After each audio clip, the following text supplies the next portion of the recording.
ચાલો good morning ધોરણ 9 ના વિદ્યાર્થીઓ આની પહેલાના લેક્ચરમાં આપણે સરળ સ્થાયી પેશી સુધી આપણે વાત કરી હતી. હવે વાત કરવાની છે જટિલ સ્થાયી પેશી. તો કે જટિલ સ્થાયી પેશી એટલે શું ભાઈ? તો કે આપણને આમાં કીધું છે કે અત્યાર સુધી એક જ પ્રકારના કોષોની બનેલી અને વિભિન્ન પ્રકારની પેશીઓની ચર્ચા કરી ચૂક્યા છે.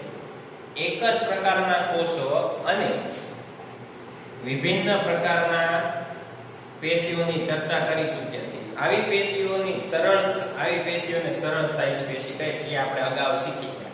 બરાબર છે. અન્ય પ્રકારની સ્થાયી પેશીને એટલે કે આ સિવાય જેમાં એક કરતા વધારે પ્રકારના કોષ હોય તેવી કોષોને શું કહે છે? જટિલ સ્થાયી પેશી કહે છે. જટિલ સ્થાયી પેશી એક કરતા વધારે કોષોની બનેલી હોય છે. એટલે એનો આપણે ગુણધર્મ તરીકે પહેલું લખી શકીએ. એક કરતા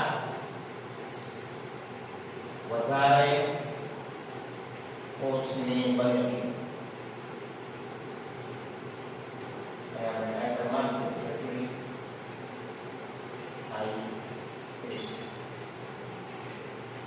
બીજું અને બધા એક સાથે મળીને એક સામાન્ય કાર્ય કરે છે. જો અલગ અલગ પ્રકારના કોષ છે પરંતુ કામ એક સરખું જ કરે છે. જલવાહક અને અન્નવાહક આ બંને જટિલ સ્થાયી પેશીના ઉદાહરણ છે. તો આપણે લખી શકીએ જલવાહક અને અન્નવાહક. આગળ વધીએ. તેઓ બંનેને વાહક પેશી તરીકે પણ ઓળખાય છે. આને તમે શું કહી શકો? વાહક પેશી પણ કહી શકો છો. અને તેઓ મળીને વાહિનીનું નિર્માણ કરે છે, એટલે કે વહન માટે. આ પેશી જટિલ વનસ્પતિઓમાંથી એક લાક્ષણિકતા ધરાવે છે. તેઓ સ્થલજ વાતાવરણમાં રહેવા અનુકૂળ આવે છે. આકૃતિ 6.3 માં પ્રકાંડનો એક ભાગ દર્શાવેલો. જો તમારી સામે આકૃતિ છે, બરાબર, તમે સંપૂર્ણપણે જોઈ શકશો કે દેખાડવાનો આવ્યો છે. શું આપણે વાહિની હાજર રહેલા છે વિભિન્ન પ્રકારના? તો કે હા ભાઈ. જલવાહક પેશી, જલવાહિની, જલવાહક મૃદુતક, જલવાહક તંતુઓની બનેલી હોય છે. આગળ વધીએ. આ કોષોની દિવાલ જાડી હોય છે અને જાલી આકાર રચના હોય છે. કોષોની દિવાલ જાડી અને જાળાકાર.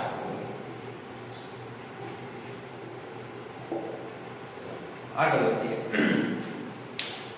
પાર્શ્વ બાજુ એટલે કે પાછળની બાજુની કિનારી તરફ સંવહન કરવામાં મદદરૂપ થાય છે. અન્નવાહક પેશી 4 પ્રકારના એકમો છે. ચાલની નલિકાઓ, સાથી કોષો, અન્નવાહક તંતુઓ અને અન્નવાહક મૃદુતક પેશી બનેલી હોય છે. બરાબર છે. અલગ અલગ પ્રકારની પેશીઓ બનેલી હોય છે. તો અહીંથી આપણને ખ્યાલ આવી જાય. પછી જો પાછળ ઘણા બધા પ્રશ્નો આપ્યા છે કે આ પ્રશ્નનો જવાબ તમારે શું કરવાનો છે? મને લખીને તમારો ફોટો પાડીને મોકલાવવાનો છે. સરળ પેશીના કેટલાક પ્રકારો જણાવો. અગ્રગ્રસ્ત વર્ધનશીલ પેશી શેમાં મળી આવે છે? નાળિયેરના રેસા કઈ પેશીના બનેલા હોય છે? અન્નવાહકના ઘટકો કે તેના એકમો ક્યાં હોય છે? બરાબર. આ વસ્તુની જાણકારી તમારે મને દેવાની છે. આ 4 પ્રશ્નના જવાબ તમારે મને લખીને મોકલાવવાના છે. બરાબર છે. તો અત્યાર સુધી આપણે શું ભણ્યા? તો કે ભાઈ કહી શકીએ કે પેશી એટલે શું? કોષ એટલે શું? તો કે કોષોના સમૂહને પેશી કહે છે. પેશીના દરેક પ્રત્યેક ભાગને કોષ કહે છે. મુખ્ય 2 પ્રકાર વનસ્પતિ પેશી, પ્રાણી પેશી. વનસ્પતિઓના પણ પેટા પ્રકાર હોય છે. વર્ધનશીલ પેશી અને અવર્ધનશીલ પેશી. એમાં પણ 2 પ્રકાર આવે છે. સ્થાયી પેશીમાં પણ 2 પ્રકાર આવે છે. સરળ સ્થાયી પેશી અને જટિલ સ્થાયી પેશી. બરાબર છે. તો સરળ સ્થાયી પેશી એની વિશે આપણે જોઈ ગયા છીએ. બરાબર કે તે તદ્દન સમજવામાં સરળ હોય છે અને તેના આગળનો ભાગ, આંતરવિષ્ઠ ભાગ અને પાર્શ્વમતક શિથિલ ગોઠવણી ધરાવે છે. ઘણું બધું એવું આપણે જોઈ ગયા. બરાબર.